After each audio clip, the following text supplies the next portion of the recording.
Bagi tip nak muda macam ustaz. Kerana tidak pernah berubah. Tip dia mungkin pergi cek mata. Mungkin mata mu ada masalah.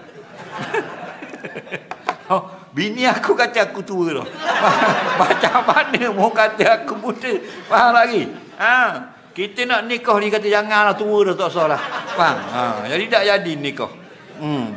Nangis janda. Faham? Mu mari mana ni seko kata muda berat menanam. Mu kena pergi klinik mata. Dekat tu, dekat parit Syekh Malik tu belakang klinik mata Azman. Dia akan cek ada masalah mu ni. Faham lagi? Apa benda mu? Timbang-timbang lah nak cek pun.